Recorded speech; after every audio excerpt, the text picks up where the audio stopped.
할렐루야. 우리 다 함께 사도신경으로 신앙 고백함으로 2026년 2월 22일 주일 예배를 하나님께 올려드리도록 하겠습니다. 함께 고백하겠습니다. 나는 전능하신 아버지 하나님 천지의 창조주를 믿습니다. 나는 그의 유일하신 아들 우리 주 예수 그리스도를 믿습니다. 그는 성령으로 잉태되어 동정녀 마리아에게서 나시고 본디오 빌라도에게 고난을 받아 십자가에 못 박혀 죽으시고 장사된 지 사흘 만에 죽은 자 가운데서 다시 살아나셨으며 하늘에 오르시어 전능하신 아버지 하나님 우편에 앉아 계시다가 거기로부터 살아있는 자와 죽은 자를 심판하러 오십니다. 나는 성령을 믿으며 거룩한 공교회와 성도의 교제와 죄를 용서받는 것과 몸의 부활과 영생을 믿습니다. 아멘. 할렐루야. 아멘. 잠시만요.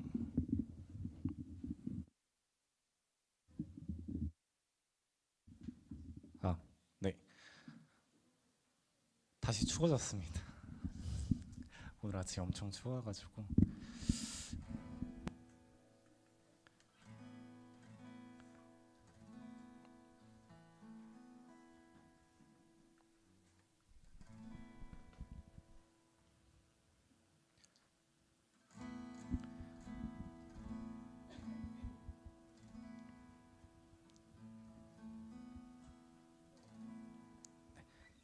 네, 함께 저희 박수 치면서 신나게 찬양해 보겠습니다. 찬양함의 기쁨을 감사함의 평안을 간구함의 하나님 알도록 하셨네.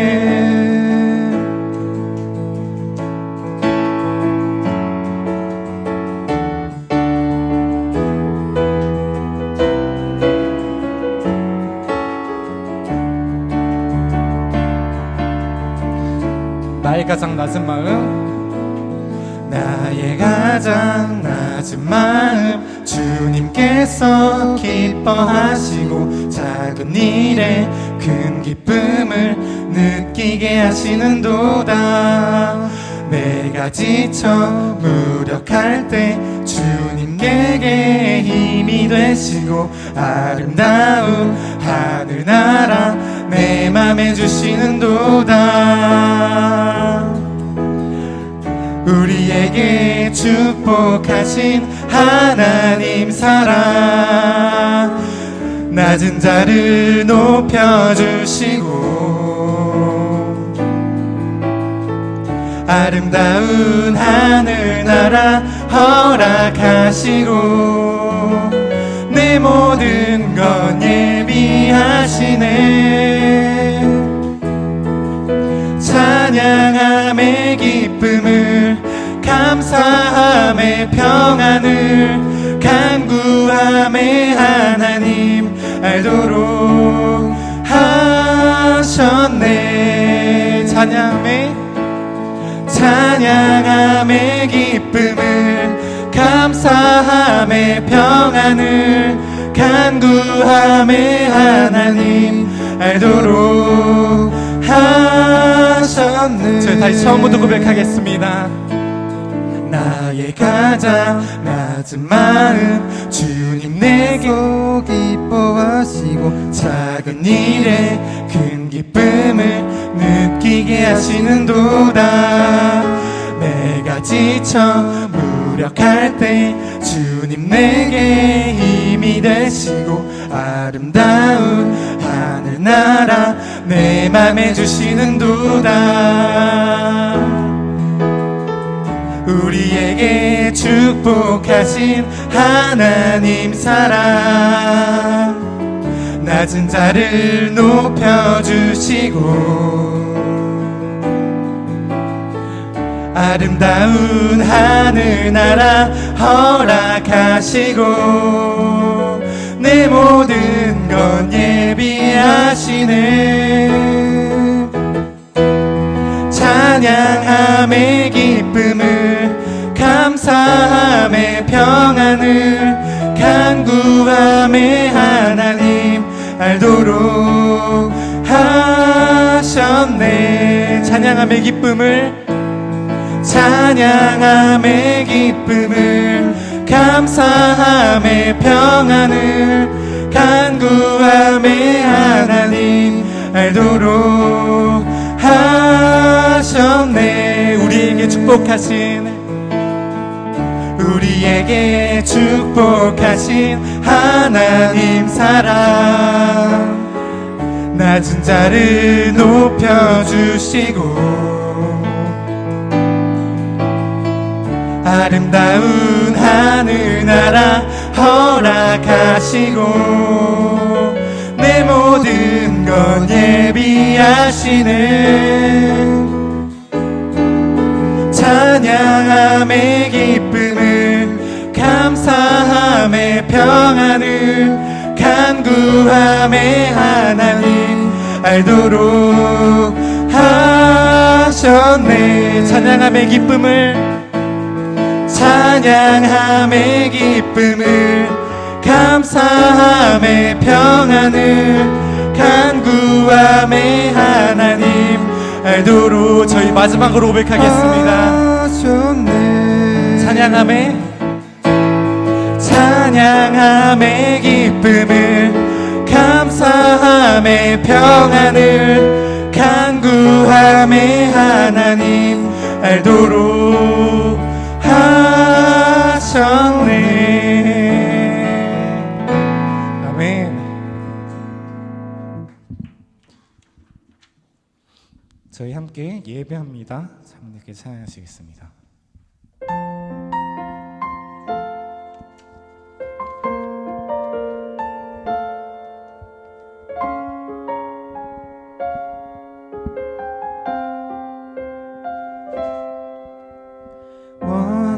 완전하신 나의 주, 의의 길로 날 인도하소서. 행하신 모든 일 주님의 영광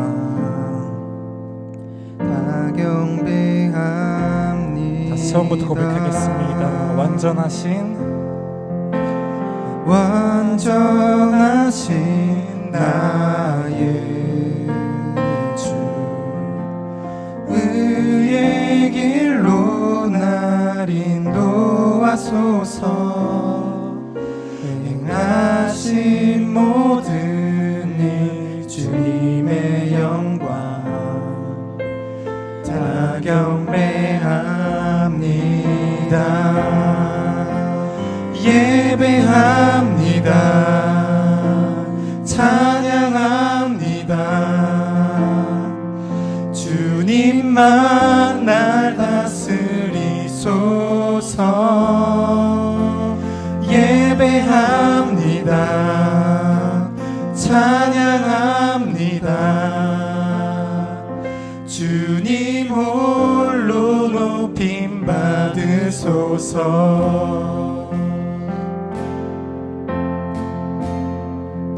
다시 한 번 더 고백하겠습니다. 완전하신 나의 주, 의의 길로 날 인도하소서. 행하신 모든 일 주님의 영광 다 경배합니다.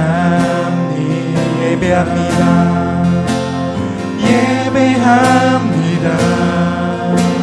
찬양합니다. 주님만 날 다스리소서. 예배합니다. 찬양합니다. 주님 홀로 높임 받으소서. 예배합니다. 예배합니다. 찬양합니다. 주님만 날 다스리소서. 예배합니다. 찬양합니다. 주님 홀로 높임 받으소서. 한 번 더 처음부터 고백하겠습니다.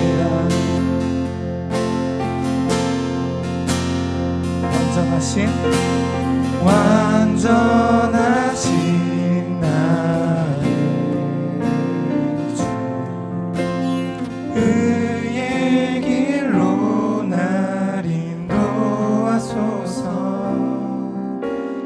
행하신 모든 일 주님의 영광 다 경배합니다. 예배합니다. 찬양합니다. 주님만 날 다스리소서. 예배합니다. 찬양합니다. 주님 홀로 높임 받으소서. 예배합니다. 예배합니다. 찬양합니다. 주님만 날 다스리소서. 예배합니다. 찬양합니다. 주님 홀로 높임 예배합니다. 예배합니다. 찬양합니다. 주님만 날 다스리소서. 예배합니다.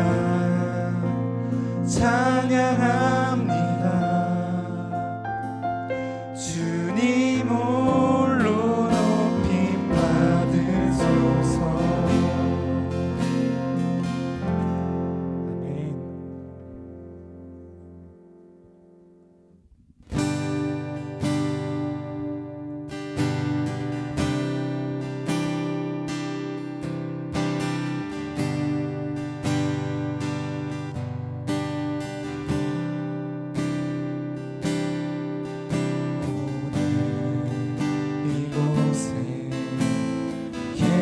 성령이 우리에게 말씀하시고 우리 가르치소서.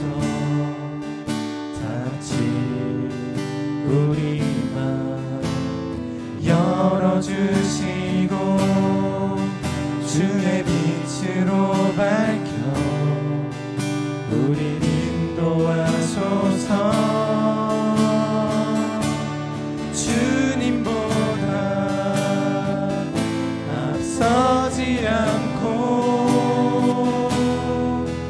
겸손하게 주님의 말씀 기다리니 주님 손에 우리 드립니다. 사랑으로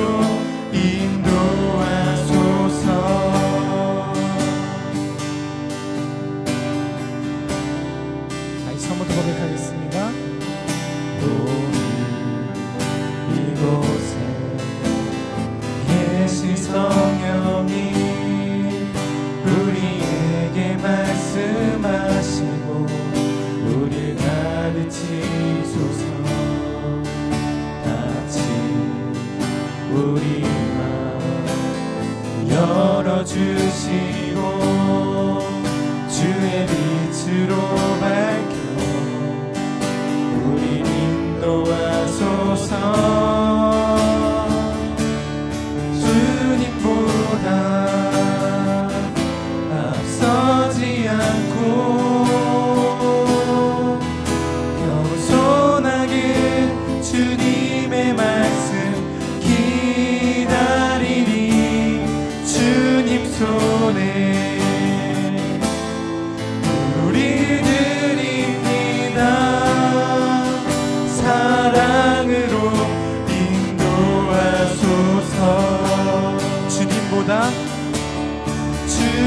주님보다 앞서지 않고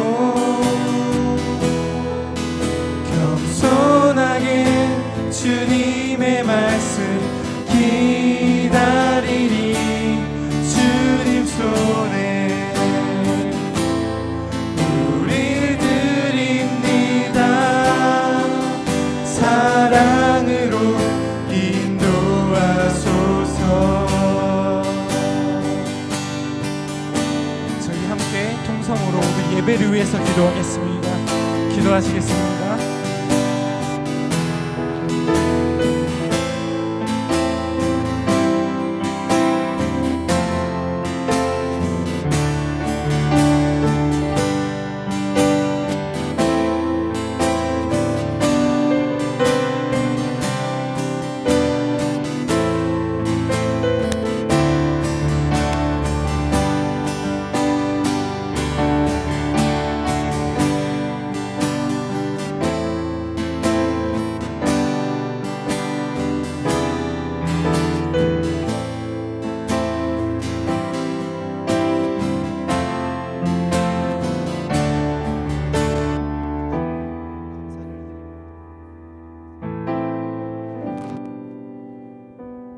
하나님 아버지께서 주시는 능력으로 우리의 삶의 자리를 살아가게 하여 주시고 크신 능력으로 하나님을 바라보며 나아갈 때에 하나님 우리 가운데 역사하여 주시옵소서.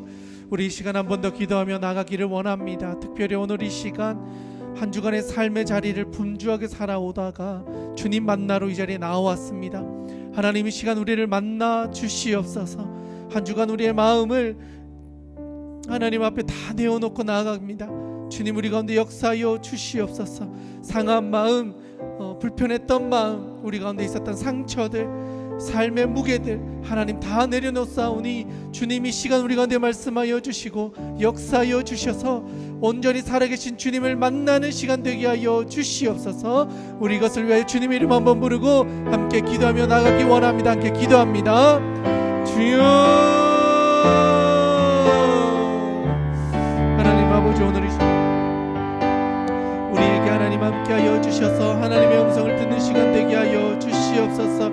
사람의 계획이 아닌 하나님 주시는 말씀으로 우리의 삶을 새롭게 하게 하여 주시옵소서. 한 걸음 한 걸음 나아갑니다. 우리가 하나님을 보여잡고 하나님을 바라보며 나아갑니다. 주여 우리 가운데 역사하여 주시옵소서. 하나님께서 채워주신 은혜가 우리의 삶 가운데 가득하게 하여 주시옵소서. 하나님 아버지 오늘 이 시간 예배에 나온 모든 성도들의 심령을 그들의 마음을 생각을 주정하여 주시옵소서. 하나님 아버지 오늘 이 시간 우리 가운데 역사하여 주셔서 살아계신 하나님으로 인하여 감사하며 기뻐하고 돌아갈 수 있도록 주님 도와주시옵소서. 하나님 아버지 우리 가운데 역사하여 주시옵소서.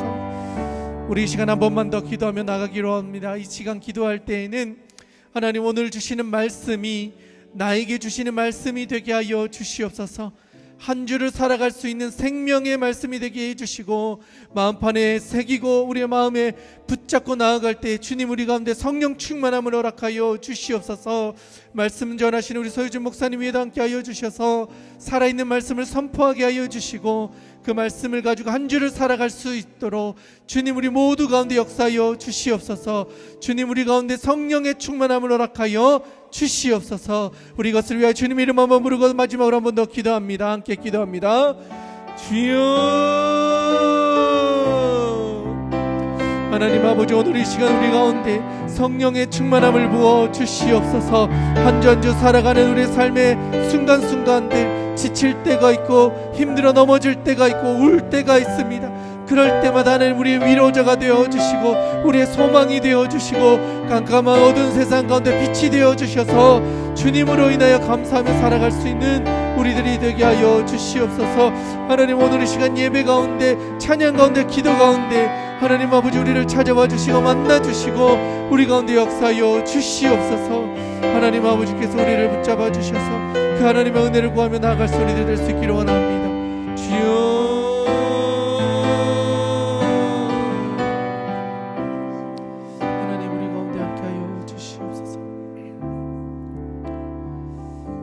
하나님 아버지 한 주간도 설 명절로 인하여 가족들과 많은 시간을 보내며 또 분주한 모임들로 한 주를 살았습니다.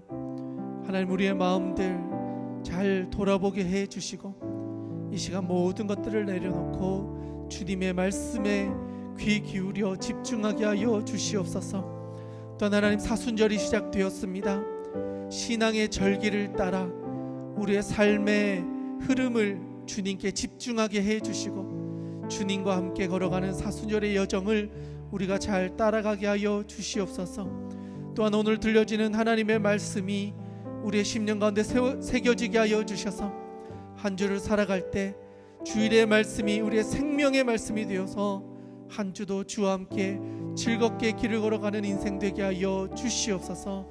먼 걸음 온 하나님의 자녀들, 그들의 인생을 주님께서 책임져 주시고 한 주간도 동행하여 주시옵소서. 하나님께서 우리와 함께하여 주실 줄 믿사오며 살아계신 우리 구주 예수님의 이름으로 기도드리옵나이다. 아멘. 네, 오늘 하나님께서 우리에게 주신 말씀 누가복음 16장 19절에서 31절의 말씀입니다. 그의 품에 있는 나사로라는 자의 말씀, 우리 서유진 목사님 나오셔서 말씀 전해 주실 때 하나님께서 우리에게 많은 은혜로 함께 주실 줄 믿습니다. 아멘.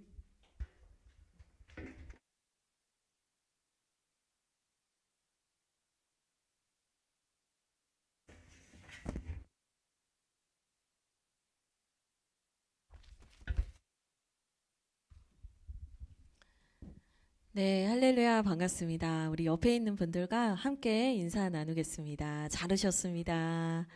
잘 오셨습니다. 네, 축복합니다. 네, 너무 잘 오셨습니다. 네, 갑자기 봄이 오는 것 같더니만 오늘 너무 추운 거예요. 그쵸? 예, 방심하면 안 됩니다. 꽃샘추위 조심하셔야 되고요. 이때 감기가 제일 많이 걸리는 것 같아요. 영적으로도 그렇습니다. 우리가 방심할 때 내가 잘 가는 것 같았는데 넘어지게 되거든요. 이제 명절 같은 어떤 이제 우리가 좀 이렇게 릴렉스하는 시간을 보내고 나면 우리가 확 풀어집니다. 그래서 여러분들이 신앙에 있어서도 그 풀어진 마음을 다시 추스리시고, 예, 사순절 말씀 로드가 계속되고 있죠. 여러분들께서 그 사순절 말씀 로드 통해서 또 주님의 은혜 누리시기를 축복드립니다. 네, 오늘 함께 우리 주님께서 주시는 말씀 먼저 읽고요. 그 다음에 또 주님께서 주신 마음, 메시지들 또 나누도록 하겠습니다. 오늘 하나님께서 우리에게 주시는 말씀은 누가복음 16장 19절에서 31절의 말씀입니다. 저와 여러분이 교독하고 마지막 절은 함께 읽도록 하겠습니다. 한 부자가 있어 자색 옷과 고운 베옷을 입고 날마다 호화롭게 즐기더라.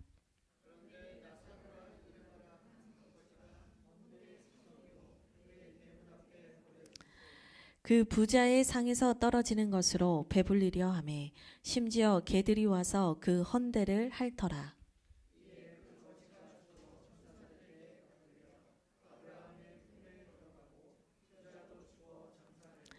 그가 음부에서 고통 중에 눈을 들어 멀리 아브라함과 그의 품에 있는 나사로를 보고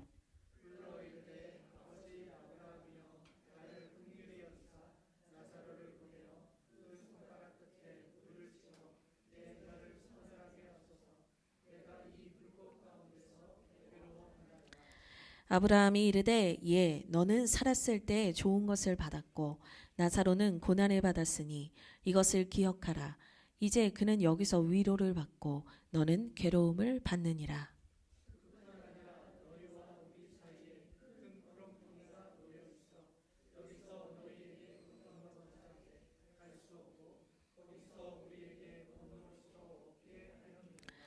이르되 그러면 아버지여 구하노니 나사로를 내 아버지의 집에 보내소서.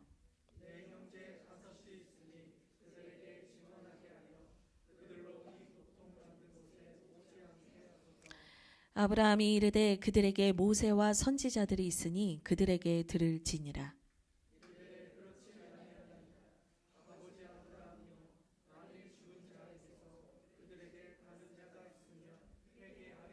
함께 읽겠습니다. 이르시되 모세와 선지자들에게 듣지 아니하면 비록 죽은 자 가운데서 살아나는 자가 있을지라도 권함을 받지 아니하리라 하였다 하시니라. 아멘. 네, 오늘 말씀은 비유의 말씀이에요. 네, 비유는 간접적으로 그러나 효과적으로 전달하고자 하는 메시지를 이제 전할 수 있는 방법입니다. 예수님께서는 특별히 이 비유라는 방법을 참 많이 사용하셔서 말씀을 전하시곤 하셨어요. 특별히 보면 주님께서는 이 자신의 모습, 자신의 상태, 자기 객관화가 잘 되지 않는 그런 이들에게 이 주님의 말씀을 가르치고자 하실 때 이 비유를 정말 잘 사용하셨거든요. 그래서 이 비유의 말씀을 보실 때 여러분들이 참 중요하게 보셔야 되는 게 뭐냐면 이 비유가 누구를 향하고 있느냐 이것을 확인하는 것이 정말 중요합니다.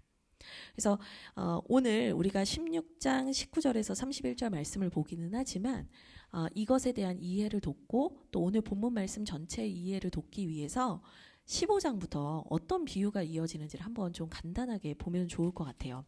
제가 요약을 또 해왔으니까 보시면서 본문 말씀 같이 보시면 될 것 같아요. 첫 번째로 전문맥을 좀 보면은요. 누가복음 15장에 비유가 아주 길게 나옵니다. 15장 전체가 다 비유입니다. 근데 이 비유가 누구를 향한 비유인가를 15장 1절과 2절에서 말해주고 있는데요. 1절과 2절 혹시 성경책 가지신 분들은 같이 한번 읽어보시면 좋겠습니다. 같이 읽겠습니다. 시작. 모든 세리와 죄인들이 말씀을 들으러 가까이 나오니 바리새인과 서기관들이 수군거려 이르되 이 사람이 죄인을 영접하고 음식을 같이 먹는다 하더라. 이제 이 대상을 향해서 예수님께서 비유를 하시는 거예요. 세리와 죄인들 그리고 이들이 주님께 나오는 것을 보고 수군거리는 사람들, 바리새인과 서기관들을 향해서 주님께서 비유로 말씀하셨다라는 거예요.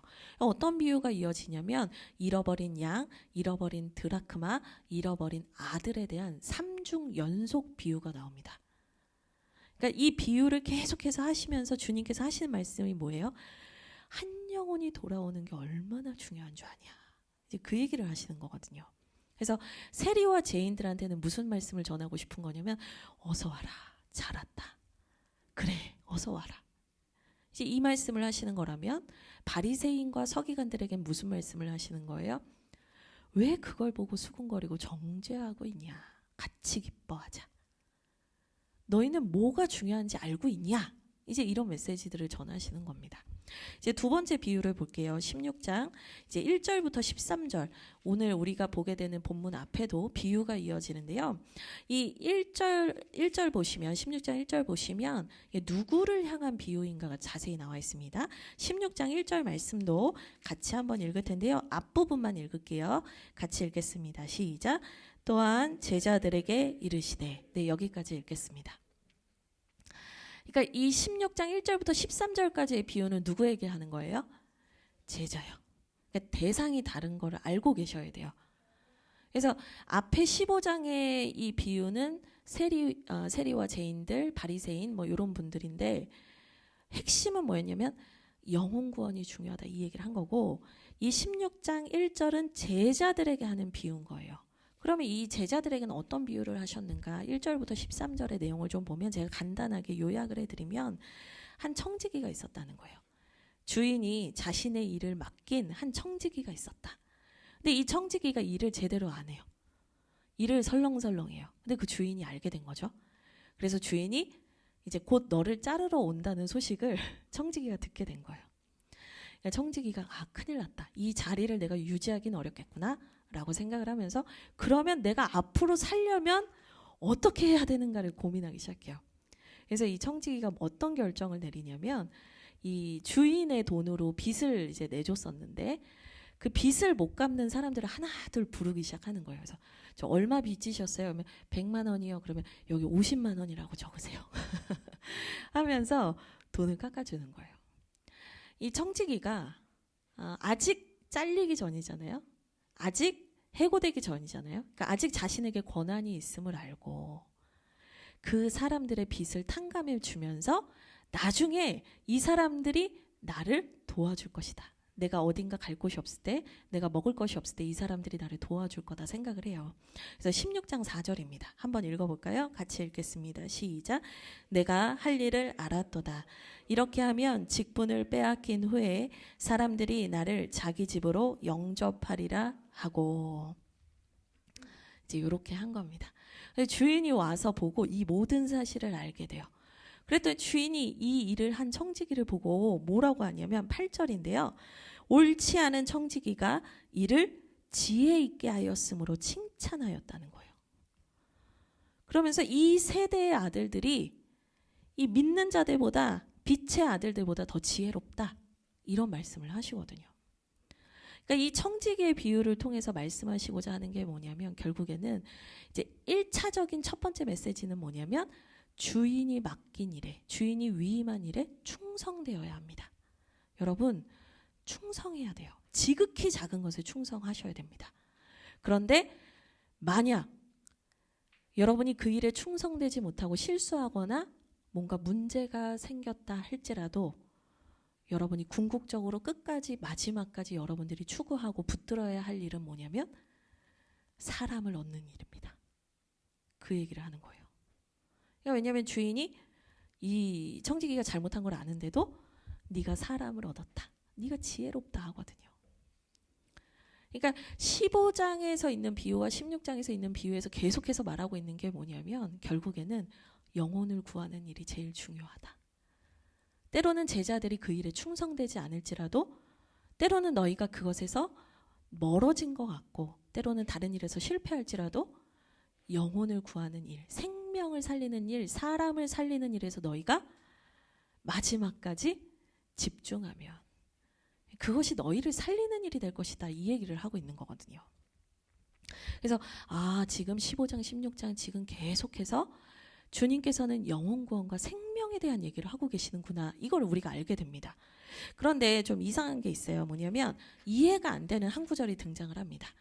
몇 절이냐면 16장 13절인데요. 같이 한번 읽어보도록 하겠습니다. 같이 읽겠습니다. 시작. 집 하인이 두 주인을 섬길 수 없나니 혹 이를 미워하고 저를 사랑하거나 혹 이를 중히 여기고 저를 경히 여길 것임이니라. 너희는 하나님과 재물을 겸하여 섬길 수 없느니라. 아멘. 그래서 충성돼야 된다. 사람을 얻으라 이런 말씀을 하시다가 갑자기 13절에서 이 말씀을 하시는데 뭐 빚을 탕감해줬다 뭐 이런 메시지가 나오니까 연결되는 것 같긴 한데 가만 생각해보면 이게 도대체 왜 갑자기 뜬금없이 이 말씀을 하시는가 이해가 잘 안 된단 말이죠. 여러분 이걸 어떻게 보셔야 되냐면 이거는 연속 메시지가 아니고 확장 메시지다라는 걸 보셔야 돼요. 그러니까 연속 메시지는 뭐냐면 영혼 구원이 중요해요. 영혼 구원이 중요해요. 영혼 구원이 중요해요. 같은 주제의 말씀을 계속하는 게 연속 메시지예요. 근데 확장 메시지는 뭐냐면 영혼 구원하는 게 중요해요. 영혼 구원하는 게 중요해요. 그런데 이 영혼 구원을 위해서 우린 어떻게 살아야 되는 거예요? 그래서 거기서 확장되는 거예요. 그게 13절이에요. 근데 그 확장 메시지로서 지금 너희가 하나님과 재물을 겸하여 섬길 수 없다. 우리는 하나만 섬길 수 있다라는 얘기를 하는 거예요. 그러니까 이게 핵심은 뭐냐면 이 말은 사람을 살리는 일, 하나님의 일을 하지 못하게 막는 것이 뭐라는 거예요? 돈을 사랑하는 마음이라는 거예요. 주님께서 여기에서 아주 중요한 메시지를 던지세요. 결국에 우리가 정말 궁극적으로 끝까지 붙들어야 되는 게 뭐냐면 영혼을 구원하고 생명을 살리는 일인데 그 일을 막는 게 대표적인 게 뭔지 아느냐? 돈을 사랑하는 마음이다. 주님께서 그 얘기를 하시는 거거든요. 그랬더니 누가복음 14절, 16장 14절에서 그 자리에 있었던 바리새인들이 이제 어떻게 반응하는지 보도록 하겠습니다. 14절 같이 읽겠습니다. 시작. 바리새인들은 돈을 좋아하는 자들이라 이 모든 것을 듣고 비웃거늘. 네. 이제 19절부터 31절까지 새로운 비유가 나오는데 그 비유를 들어야 하는 대상이 14절에 나오기 시작합니다. 근데 그 사람이 어떤 사람이냐면 돈을 사랑하는 사람이었다. 그리고 이들은 주님의 말씀조차도 비웃었다라고 얘기를 해요. 근데 이제 그 당시 팔레스타인 1세기의 정황들을 보면 바리새인들 중에 실제로 뇌물을 많이 받거나 또 다른 사람의 재산을 이제 보관해 준다는 명목하에 횡령하는 사람들이 되게 많았다고 해요. 근데 이제 바리새인이라는 이름의 뜻이 뭐냐면 구별된 자라는 뜻이거든요. 그러니까 이 나라가 있는데 나라가 없는 것 같은 세월을 이스라엘은 정말 많이 보내왔어요. 계속 다른 나라의 어떤 포로 생활을 해왔고 다른 나라의 통치를 받는 우리나라처럼 일제강점기 같은 시간을 아주 오랜 시간 보낸 나라거든요. 그러니까 나라가 있는 것 같은데 나라가 없는 것 같은 인생을 살았단 말이죠. 그러다 보니까 왕이나 어떤 중심축을 끌고 가는 사람이 많지 않았어요. 그래서 신앙이나 어떤 그들의 삶에 있어서 평신도 중에서도 그 일을 하는 사람들이 있었습니다. 근데 바리새인은 누구냐면 평신도 중심의 리더 그룹이었어요. 그래서 말씀 중심, 율법 중심, 우리가 말씀대로 살아야 됩니다. 이제 이것을 강조하는 사람들이 바리새인이었어요. 그래서 죄로부터 구별된 사람들이라는 이름까지 자기들에게 붙여놓은 사람들이었어요. 근데 이 사람들이 돈을 좋아했고 주님의 말씀을 듣자마자 비웃었다라고 성경은 얘기를 하고 있습니다. 그리고 이 15절에서 18절에도 중요한 내용들이 나오는데요. 다 읽진 않을 거예요. 근데 15절에서 보면 이들은 사람 앞에서 스스로 옳다 하는 자들이고 사람 중에 높임받는 것을 좋아하는 사람이었다. 그래서 하나님 앞에서 미움을 받았다. 이 뭐냐면 교만한 자들이었다. 얘기를 합니다. 16절에 갑자기 율법과 선지자는 요한의 때까지요. 그 이후부터는 하나님 나라의 복음이 전파되어 사람마다 그리로 침입한다. 도통 알 수 없는 말이 이어지는데 그게 무슨 말이냐면 결국에 율법의 시대는 가고 예수 그리스도로 말미암아 복음의 은혜로 구원받는 시대가 열렸는데도 너희는 여전히 교만하여 율법을 지켜야 구원받는다고 말하는구나. 이 얘기를 하는 거예요. 17절에 그러나 율법의 한 획이 떨어짐보다 천지가 없어짐이 쉬우리라. 그런데 정작 너희는 율법으로 구원받는다라고 말하면서 너희는 왜 율법을 안 지키고 사는 거야? 묻는 거예요. 18절 무릇 자기 아내를 버리고 다른 데 장가드는 자도 간음함이요 무릇 버림당한 여자에게 장가드는 자도 간음함이다. 갑자기 간음 얘기 왜? 근데 이거를 14절부터 18절을 비유의 대상, 비유를 들어야 하는 대상에 대한 전체 설명으로 이해하시기 시작하면 다 종합이 돼요. 그러니까 이 19절부터 31절의 비유를 들어야 하는 돈을 좋아하는 바리새인이 주님의 말씀을 듣고 비웃었던 그 바리새인은 어떤 사람이라는 거예요? 은혜를 구하지 않는 교만한 자요. 정작 자기들도 율법을 지키지 아니하면서 율법을 강조하는 외식하는 자요. 실제로 이 가운데서 간음하는 사람이 있었던 것으로 전 보여져요. 이 얘기를 듣는 사람들 중에 마음이 막 팍팍 후벼 파는 말씀이었겠죠. 종합하면 내가 들려주는 비유를 잘 들어라. 누가? 돈을 사랑하는 바리새인아. 외식하는 자야. 주님의 말씀조차도 비웃는 자야. 교만하여서 은혜도 구하지 아니하고 너도 간음하면서 율법에 대해서 강조하고 있는 이 사람아. 내 얘기를 잘 들어라. 이제 이 얘기를 하는 겁니다. 그래서 이제 우리가 오늘 본문 말씀, 비유의 말씀으로 들어갈 준비가 됐습니다. 우리 같이 19절에서 21절 말씀 읽겠습니다. 같이 읽겠습니다. 시작. 한 부자가 있어 자색 옷과 고운 베옷을 입고 날마다 호화롭게 즐기더라. 그런데 나사로라 이름하는 한 거지가 헌데투성이로 그의 대문 앞에 버려진 채 그 부자의 상에서 떨어지는 것으로 배불리려 하매 심지어 개들이 와서 그 헌데를 핥더라. 이 비유의 내용을 보시면 한 부자가 있었다는 거예요. 그는 값비싼 옷을 입었고요. 매일 사치스럽게 파티를 했대요. 19절 보세요. 날마다라는 표현이 있어요. 그러니까 매일매일 자신은 호화롭게 살았다는 거예요. 그런데 그의 집 앞에는 부스럭이라도 얻어먹으려고 하는 병들어 있는 거지가 있었다는 거죠. 그의 이름은 나사로라고 해요. 제가 이 나사로라는 이름의 뜻을 찾아보니까 하나님이 도우시는 자라는 뜻이 있습니다. 그러니까 이게 뭘 말해주는 거냐면 이 거지 나사로는 하나님을 믿는 사람이었다는 거예요. 근데 그가 버려진 음식을 구걸하는 개와 같은 처지의 삶을 살고 있었다. 그런데 부자의 집에서 매일 잔치가 벌어지고 있었고 그 부자의 집 누구도 거지에게 밥 한 끼 나눠주지 않았다라는 얘기를 합니다. 이제 22절에서 26절의 말씀 같이 읽겠습니다. 시작. 이에 그 거지가 죽어 천사들에게 받들려 아브라함의 품에 들어가고 부자도 죽어 장사되매 그가 음부에서 고통 중에 눈을 들어 멀리 아브라함과 그의 품에 있는 나사로를 보고 불러 이르되 아버지 아브라함이여 나를 긍휼히 여기사 나사로를 보내어 그 손가락 끝에 물을 찍어 내 혀를 서늘하게 하소서. 내가 이 불꽃 가운데서 괴로워하나이다.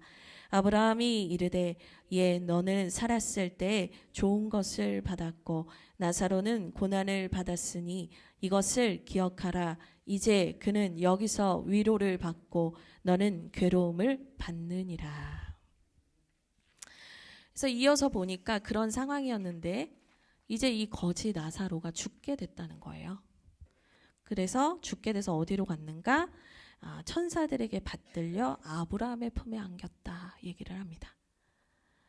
그러니까 하나님을 믿는 나사로는 하나님의 품에 안겼습니다. 그 얘기를 하고 싶은데 아브라함이라는 인물을 거론해요. 이유가 있어요. 여러분 아브라함은요 믿음의 조상이에요. 아브라함은요 믿음으로 구원받은 첫 번째 사람이란 말이에요. 이스라엘 그 역사에서 보면요. 그러니까 그 아브라함의 품에 안겼다라는 것은 뭐냐면 상징인데 나사로가 믿음으로 구원받았다라는 것을 말해주는 거예요. 그래서 천국에 갔습니다. 그런데 이 부자는 어떻게 됐어요? 부자는 음부로 갔다. 죄인들이 영원히 고통받는 곳에 가게 됐다라고 얘기를 하고 있어요. 자, 우리가 이 비유를 어릴 때 성극으로도 많이 봤고 인형극으로도 많이 봤습니다. 막 부자가 막 불구덩이에서 으악 하면 위에서 나사로가 나는 여기 있어 막 이런 연극 이렇게 보신 적 있으세요? 전 어릴 때 많이 봤습니다. 여름 성경학교 때 이거 보면 애들이 막 오열합니다. 막 지옥 가면 안 돼, 지옥 가면 안 돼. 그래서 애들이 막 다 통성하고 회개하고. 저 어릴 때 성경학교 때 이런 액티비티가 많았어요. 막 철로 역정 막 이런 거 많이 했거든요. 다 이 메시지 여기까지 딱 읽고 나면 다 뭐라고 생각하시냐면 가난한 자는 구원받고 부자는 지옥 간다는 말이냐? 아니죠. 착하게 살면 구원받고 못되게 살면 지옥 간다는 말입니까? 여러분 이것도 아니에요. 여기서 우리가 위험한 해석에 빠져요. 여러분 구원은 오직 믿음으로만 받는 거예요. 이거 행위 구원이거든요. 내가 착하게 살면 구원받는다. 선한 행실로 구원받는다. 카톨릭은 그렇게 말합니다. 칼 라너라는 신학자가 익명의 그리스도인이라는 신학을 발표하면서 캐톨릭이 원래는 개신교도 이 마귀의 새끼들이라고 부르다가 갑자기 불교도 친구라고 바뀐 시점이 있어요. 그게 뭐였냐면 칼 라너가 익명의 그리스도인이라는 얘기를 하면서 선한 행위를 하는 자는 밝혀지지 않은 아직 드러나지 않은 그리스도인이다. 이런 신학을 펼치게 됩니다. 그래서 캐톨릭은 불교 신자랑도 친할 수 있다라고 얘기하는 거예요. 여러분 행위 구원이 아닙니다. 철저하게 구원은 믿음의 문제인 거예요. 그럼 도대체 여기에서 말하는 메시지는 뭐냐? 이게 이제 오늘 우리가 알아가야 되는 거죠. 그래서 제가 물음표를 해놨어요. 아직 안 알려드리겠다. 같이 끝까지 집중해서 이제 가보도록 할게요. 어쨌든 이 비유의 메시지에서는 믿음으로 받는 구원의 이 전제는 변함이 없습니다. 그리고 중요한 게 하나 나오는데요. 24절에 보면 이 부자가 이 음부에 빠져서 막 고통 중에 외치는데 뭐라고 하냐면 24절에 아버지요 이렇게 외쳐요. 아버지요. 막 절규하면서 외치는 거예요. 아버지요, 아버지요. 나 좀 봐달라고 아버지요. 그러니까 여러분 여기서 아버지요라는 호칭을 쓰고 있다는 게 대반전인 거예요. 무슨 얘기냐면 이스라엘 사람들은 자신이 택함을 받은 하나님의 백성이라고 생각을 하면서요, 아브라함을 자신의 혈통적 아버지라고 존경해 왔거든요. 그러니까 여기서 아버지여라고 부르는 건 뭐냐면 나는 하나님의 백성이다 라는 인식이 있었다는 거예요. 나는 하나님 믿는 사람이란 인식이 있었다는 거예요. 그러나 지금 그가 어디에 있어요? 음부에 있어요. 그러니까 그는 스스로 옳다고 여겼으나, 그는 스스로 자신이 구원받을 만하다고 여겼으나, 그는 스스로 자신이 믿음이 있다고 여겼으나 하나님은 그가 믿음이 없었다라고 보셨다는 거예요. 그를 옳지 않게 보셨고 구원받을 수 없다라고 하신 거예요. 그러면 여러분, 여기에서 우리가 냉정하게 던져야 하는 질문이 있는데 뭐냐면, 그럼 도대체 믿음이 뭐냐는 거예요. 믿음이 뭐냐? 거지 나사로와 이 부자의 마지막을 가른 믿음이 뭐냐? 전후 맥락 속에서 15장 16장을 괜히 본 게 아닙니다. 전후 맥락 속에서 앞에서 이어지는 예수님의 비유와의 연관성 속에서 보면은 이 25절에 단서가 있어요. 25절을 앞부분만 읽어볼게요. 같이 읽겠습니다. 시작.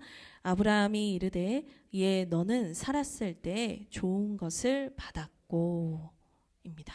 근데 여기서 이제 받았다라는 게 부정과거예요. 헬라어 원문을 보면 부정과거는 뭐냐면 계속되지 않아요. 끝난 거예요.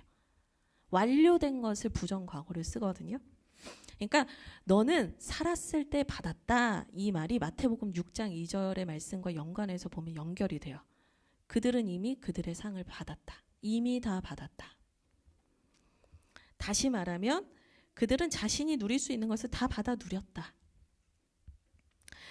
더 쉽게 말하면 이 땅에서 받은 것을 이 땅에서 다 사용했다. 한마디로 말해서 뭐냐면 그들은 이 땅이 전부인 것처럼 살았다라는 말입니다. 그럼 여러분, 진짜 믿음은 뭐예요? 그렇다면 진짜 믿음은 뭐예요? 결국 이 믿음 없는 자가 이 세상이 전부인 것처럼 산 거잖아요. 그럼 믿음은 뭐예요? 이 세상이 전부가 아님을 아는 게 믿음인 거예요, 여러분. 여러분, 믿음이라는 게 결국에 하나님께서 우리에게 원하시는 믿음이라는 게 뭐냐면 이 세상이 끝이 아니라는 것을 아는 거예요. 하나님이 살아계시다는 걸 아는 거예요. 그리고 그 영원하신 하나님의 나라, 영원한 하나님의 나라는 계속될 것이라는 것을 아는 거예요. 그래서 그 영원한 하나님 나라를 위해서 오늘 나는 지금을 살겠습니다라고 말하는 게 믿음인 거예요.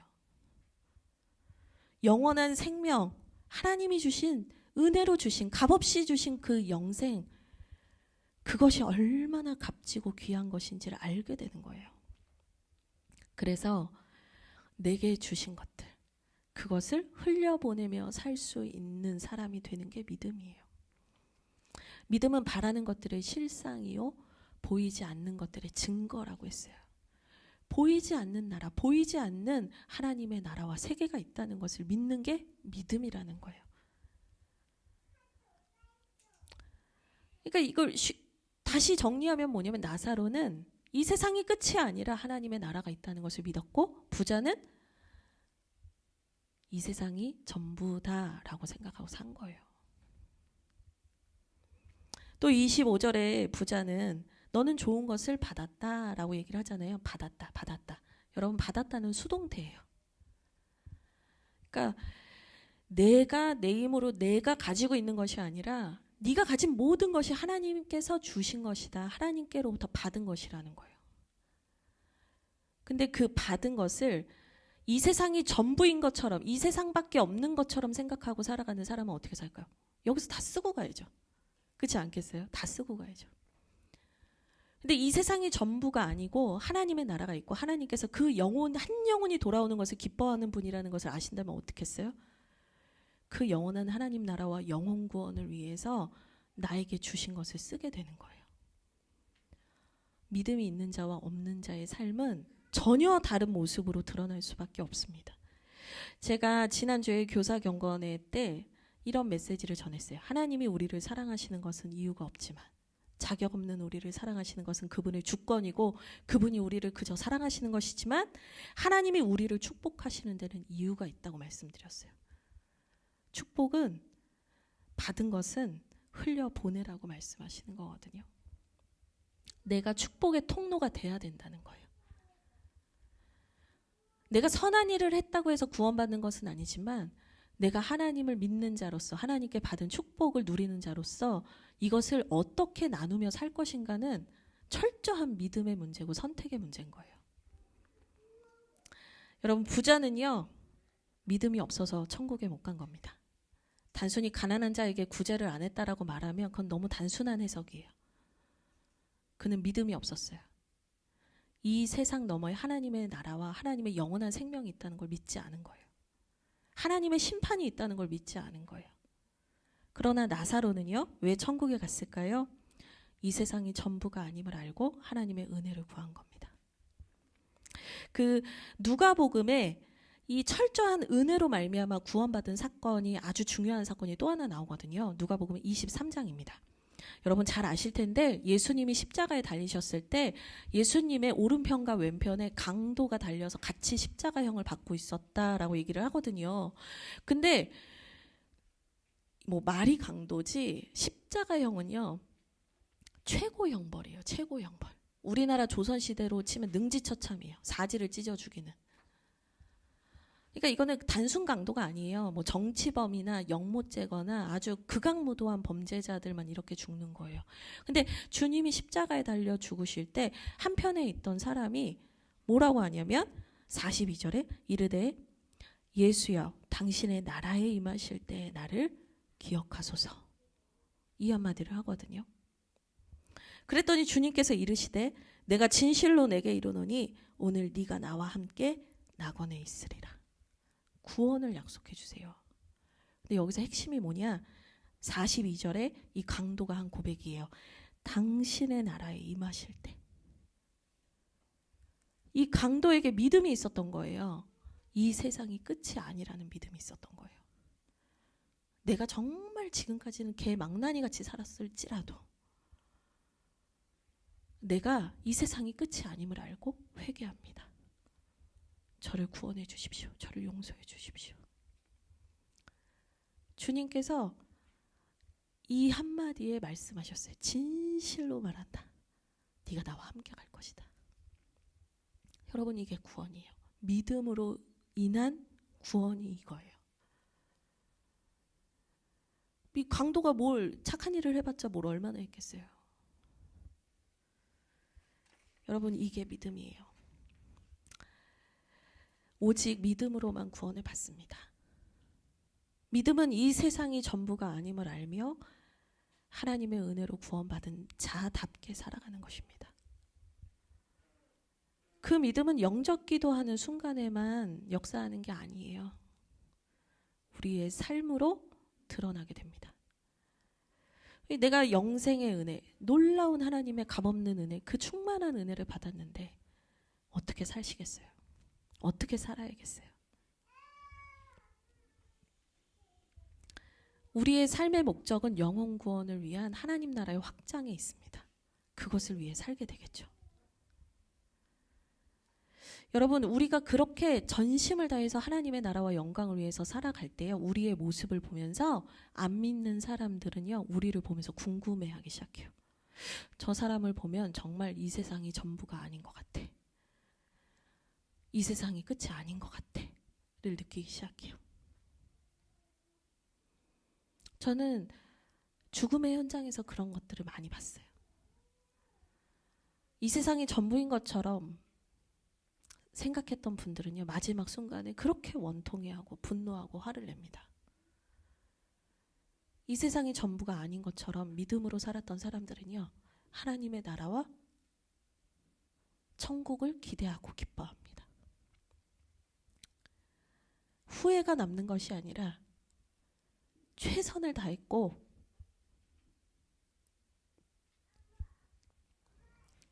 여기까지 주님을 위해 살 수 있었음에 감사하게 됩니다.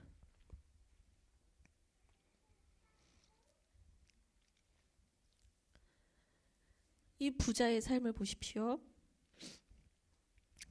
오늘이 전부인 것처럼, 이 땅이 전부인 것처럼, 나의 즐거움과 욕구가 전부인 것처럼 사는데 누가 이 사람을 보며 하나님 나라가 영원히 있다는 것을 소망할 수 있겠습니까? 우리 함께 27절, 31절 같이 더 읽도록 하겠습니다. 같이 읽겠습니다. 시작. 이르되 그러면 아버지여 구하노니 나사로를 내 아버지의 집에 보내소서.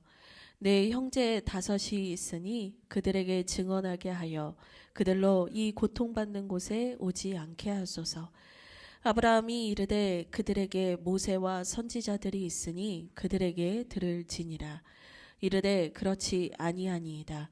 아버지 아브라함이여 만일 죽은 자들에게서 그들에게 가는 자가 있으면 회개하리이다. 이르되 모세와 선지자들에게 듣지 아니하면 비록 죽은 자 가운데서 살아나는 자가 있을지라도 권함을 받지 아니하리라 하였다 하시니라. 아멘. 다시 비유로 돌아오면 이 상황에서 부자는 구하는데요. 이제 뭐 성경에서 물을 구했다. 뭐 물 한 방울만 구하고 아니면 뭐 나사로를 내 집에 보내주세요. 뭐 이런 걸 구한 것처럼 이제 보이는데 헬라어 원문을 보니까 명령형이에요. 이분 지금 아직도 정신 못 차린 거예요. 자기가 지금 불구덩이에서 지금 벌을 받고 있는데 나사로가 만만한 건지 아니면 우리 집 사람들이 나사로를 다 알고 있기 때문인지 명령을 하는 거예요. 주세요가 아니에요. 사실 원문은. 전혀 이 사람은요, 자기 중심성이 깨지지 않았어요. 그리고 이 사람이 나사로를 보내서 우리 집안 사람 좀 살려주세요라고 말하는데 이 살려달라고 말하는 사람의 범위가 어디냐면요. 자기 가족만 챙기고 있어요. 28절 보세요. 내 형제 5. 27절 내 아버지의 집.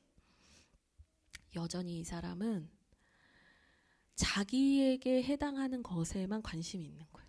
여러분, 인간의 죄가 이렇게 무서운 거예요. 인간이 이 극단의 고통을 겪으면서도요, 자기 중심성은 이렇게 깨질 수가 없는 거예요. 그는 여전히 믿음이 무엇인지 모릅니다. 그러면서 나사로를 보내서 우리 집안 사람들 좀 살려달라고 말하는데 그 이유가 뭔지 아세요? 28절 끝에 보세요. 이 고통받는 곳에 오지 않게 하소서.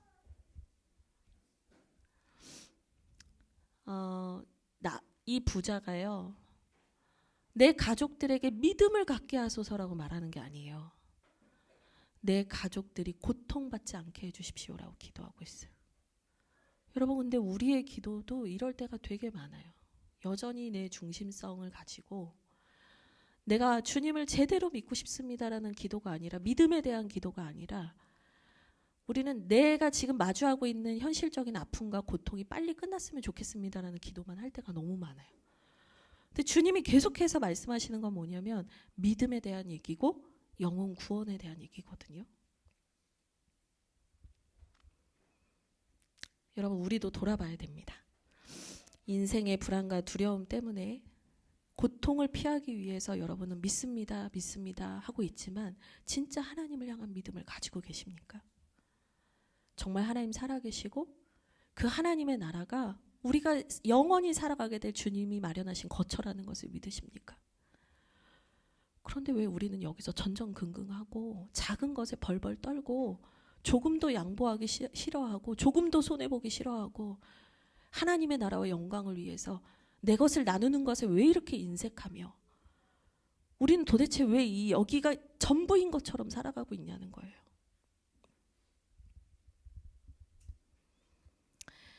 아브라함이 얘기합니다.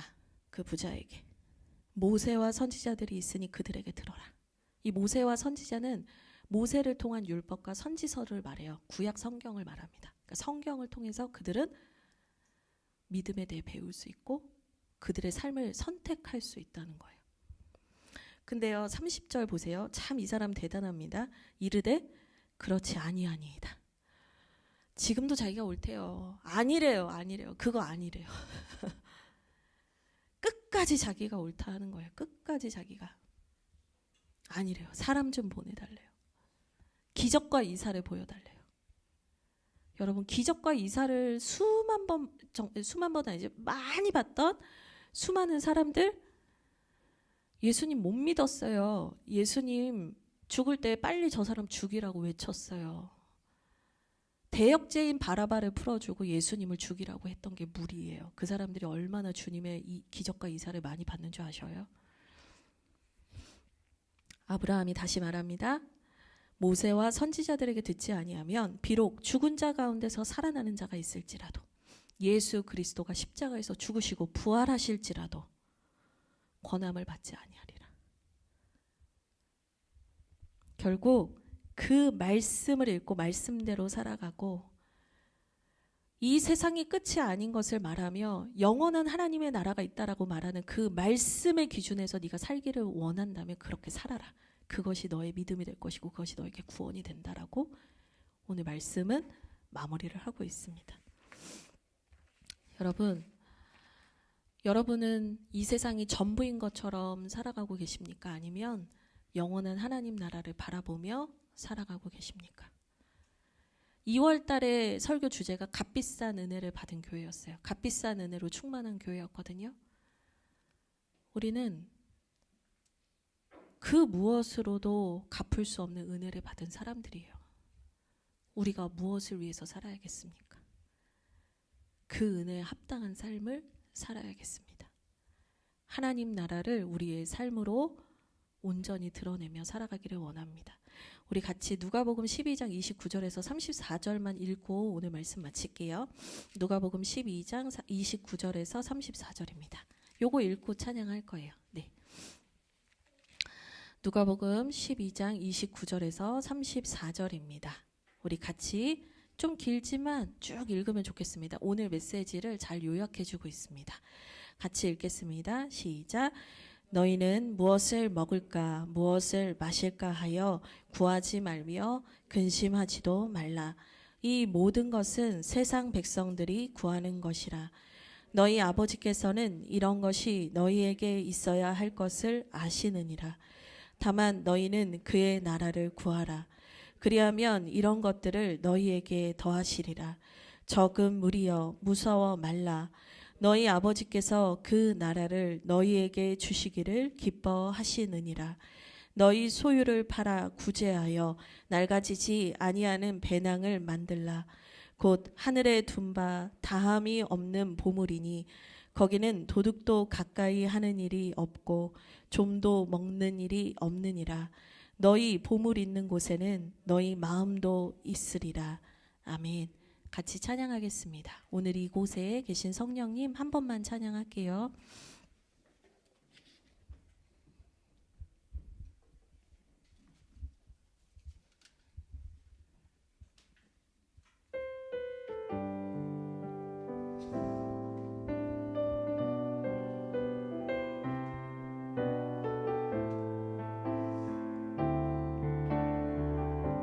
오늘 이곳에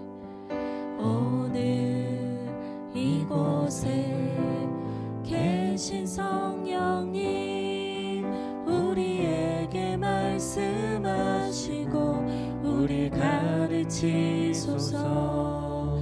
다시 우리 마음 열어주시고 주의 빛으로 밝혀 우리를 인도하소서. 주님보다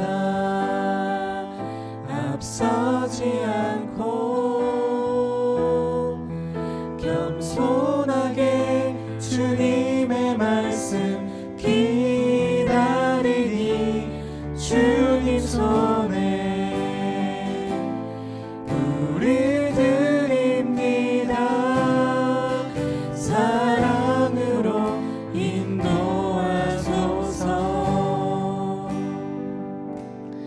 우리 함께 기도하겠습니다. 오늘 하나님께서 여러분에게 주신 말씀을 붙들고 기도하겠습니다. 각자에게 하나님께서 깨닫게 하신 것을 회개하고 또 그 말씀을 붙들고 결단하는 기도 함께 하도록 하겠습니다. 기도합니다.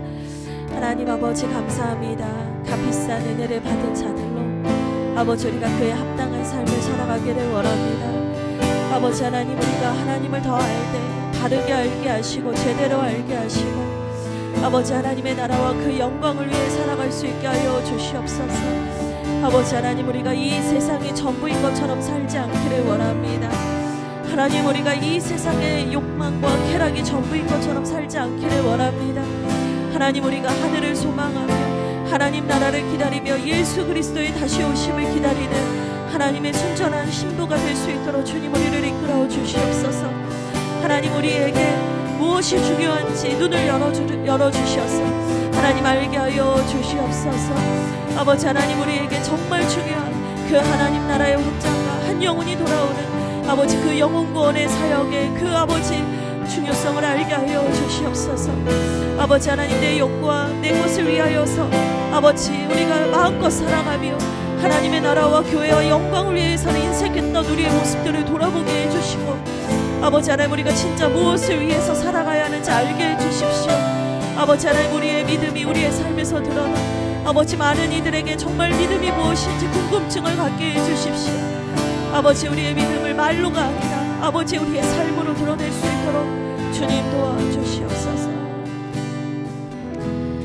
집 하인이 두 주인을 섬길 수 없나니 혹 이를 미워하고 저를 사랑하거나 혹 이를 중히 여기고 저를 경히 여길 것임이니라. 너희는 하나님과 재물을 겸하여 섬길 수 없느니라. 여러분, 우리 안에 하나님보다 더 주인된 것이 무엇입니까? 하나님의 뜻이 너무나 분명하고 명확한데도 불구하고 우리가 그것을 위해서 살아가지 못하게 우리를 막아서는 것이 무엇입니까? 여러분, 살고자 하는 자는 죽을 것이고 죽고자 하는 자는 살 것이라고 주님 말씀하셨습니다. 우리는 주님 앞에 신실한 청지기로 서 있습니까? 우리는 지극히 작은 것에 주님 앞에 충성하고 있습니까? 우리는 하나님 나라의 영광과 한 영혼이 돌아오는 일을 위해 우리의 마음과 뜻과 힘을 다하고 있습니까? 아니면 주님, 제가 이것을 갖고 싶습니다. 제가 이것을 얻고 싶습니다. 제가 이렇게 성공하고 싶습니다. 제가 이렇게 높아지고 싶습니다. 우리 계속 그런 기도만 하고 있는 것은 아닌지 돌아보기를 원합니다. 이 세상이 전부인 것처럼 우리의 기도도 그렇게 세속화되지 않았는지 돌아보기를 원합니다. 제가 진정 하나님 나라의 은혜, 그 하나님 나라의 사랑을 전파하는 자로 살기를 원하오니 주여, 제가 축복의 통로 될 수 있도록 주님 저에게 제 눈을 밝혀주시는 은혜를 더하여 주옵소서. 우리 마지막으로 한 번만 더 기도하고 제가 마무리 기도하겠습니다. 하나님 감사합니다. 아버지 하나님, 우리의 눈을 열어주시옵소서. 하나님, 우리가 주인 삼은 것들을 아버지 이 시간 회개합니다. 오직 우리의 주인이 예수 그리스도 당신 한 분이심을 고백합니다. 아버지, 재물과 하나님을 동하여 섬길 수 없다라고 하셨습니다. 아버지 하나님, 우리가 계속해서 겸하여 섬기며 사실은 하나님을 아버지 내가 원하는 것을 주시는 분으로 생각하지 않았는지 회개하며 나아가기를 원합니다. 아버지, 우리는 그 값비싼 은혜를 받은 자로서 하나님께 무엇을 드리고 있습니까? 하나님을 위하여, 하나님 나라와 영광을 위하여 무엇을 위해 살아가고 있습니까? 하나님, 우리의 삶의 목적은 도대체 무엇입니까? 아버지 하나님, 우리는 바리새인입니까? 서기관입니까? 죄인입니까? 아버지, 우리는 제자입니까? 아버지, 우리는 어디에 서 있는 것입니까? 아버지 하나님, 우리가 내가 누구인지를 바로 알게 하여 주시고 그 하나님 나라와 영광을 위해 살기로 결단한 제자라면 아버지, 이제는 그 주님 대신 아버지 그 주님의 뜻을 따라 살아가게 하여 주시옵소서. 우선순위를 바로잡게 하여 주시옵소서. 하나님이 기뻐하시는 일을 위하여 아버지 우리가 끝까지 나아갈 수 있도록 주님 도와주시옵소서. 주님 감사합니다. 하나님 감사합니다. 아버지, 주님, 우리의 이중적인 모습들을 볼 때가 많습니다. 주님, 우리는 여전히 완벽하지 않습니다. 하나님을 사랑한다고 고백하다가도 금세 안목에, 정욕에, 이생의 자랑에 빠져 허우적거릴 때가 많습니다. 주님, 그러나 우리가 끝까지 이 불의한 청지기처럼 끝까지 마지막 순간에는 영혼 구원을 위해 살아가게 하시고 아버지, 더 나아가 우리의 모든 일생을, 평생을 지극히 작은 것에 충성하며 하나님 나라를 위해서 살아갈 수 있는 하나님께 칭찬받는 그런 청직이 되게 하여 주시옵소서. 아버지, 이 세상이 전부인 것처럼 살아가지 않게 하시고, 아버지 하나님, 우리가 바라고 기다리는 그 주님의 나라, 영원한 하나님 나라, 그 하나님 나라 위에서 살아가는 우리가 되게 하여 주옵소서. 주님 감사합니다. 사랑합니다. 예수 그리스도의 이름으로 기도합니다. 아멘. 우리 함께 우리의 마음을 모아서 하나님께 정성스레 봉헌 올려드리겠습니다.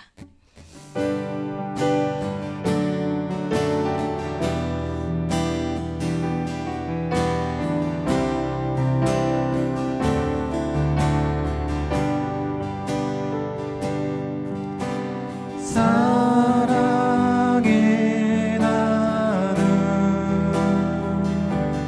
있는 곳에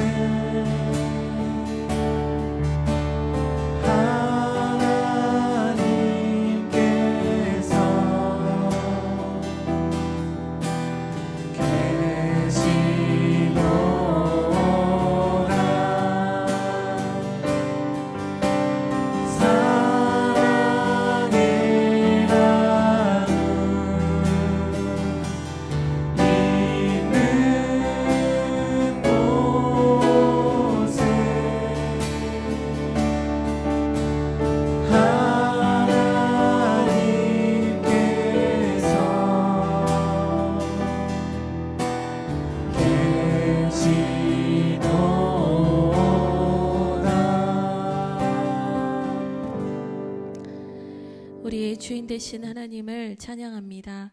하나님께 받은 모든 것 중 아버지, 우리가 작은 것을 떼어 하나님께 올려드립니다.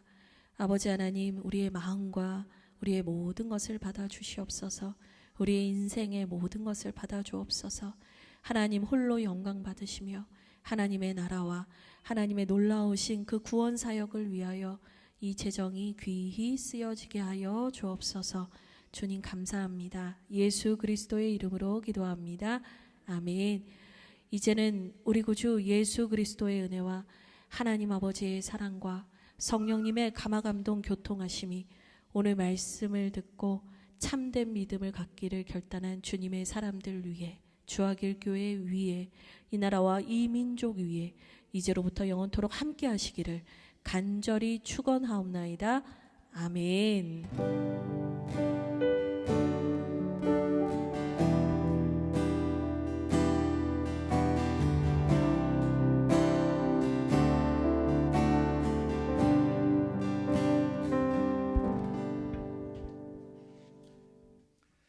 할렐루야. 네, 오늘 주신 귀한 말씀 마음에 잘 새기셨을 줄 믿는데요. 우리 옆에 있는 분들과 한번 이렇게 인사했으면 좋겠습니다. 영원한 하나님의 나라를 살아갑시다. 영원한 하나님의 나라를 살아갑시다. 네, 하나님께서 여러분의 삶에 정말 살아계신 하나님의 은혜를 누리는 그런 인생 될 수 있도록 우리 함께 해주실 줄 믿습니다. 네, 몇 가지 광고 말씀드리겠습니다. 먼저 2026년 상반기 목장 모임이 개강을 합니다. 3월 8일 주일 예배 후 첫 모임이 있으니까요, 확인하셔서 목장 모임 원하시는 분들은 우리 목장위원회 위원장 강병건 집사님, 목자 집사님께 신청해 주시면 목장 모임으로 안내해 드리도록 하겠습니다. 네, 그리고 사순절 말씀 로드가 진행 중에 있습니다. 온라인으로 8시에 화, 수, 목, 금 저희 유튜브 아시죠? 채널로 오시면 이제 레위기 말씀으로 진행되고 있는데요, 지금 3일 벌써 진행했습니다. 온라인으로 함께 해주셔서 말씀 같이 또 참여해 주시면 감사하겠습니다. 그리고 오늘 광고의 가장 중요한 광고가 세 번째 광고인데요, 여기서 예배 드리던 시간이 이제 끝이 납니다. 3개월의 시간을 우리가 이렇게 광야를 돌아다녔는데요, 이제 새로운 예배 처소를 구하게 되었습니다. 그래서 다음 주부터는 다시 우리 예배당에서 함께 예배하도록 하겠습니다. 주소를 꼭 확인해 주세요. 중앙상가 제일타워 1107호입니다. 좀 높은 곳에 있는데 높아서 뷰가 좋습니다. 오셔서 한번 구경도 해주시고요, 함께 예배하면서 주신 은혜를 누리셨으면 좋겠습니다. 공간이 아주 잘 준비되고 있으니까요. 여러분들께서 기도해 주셔서 또 예배 자리에서 만나셨으면 좋겠습니다. 네, 그 외에 광고들은 주보 내용을 확인해 주시면 되겠고요. 오늘 예배에 오신 모든 분들에게 하나님의 은혜가 가득하기를 축복합니다. 우리 마지막으로 우리 파송의 다짐 아시죠? 우리 같이 결단하고 삶의 자리로 나아가도록 하겠습니다. 자, 준비. 자, 시작. 한 걸음 한 걸음 주와 함께. 네, 한 주간 승리하시고 다음 주에 뵙겠습니다. 수고 많으셨습니다.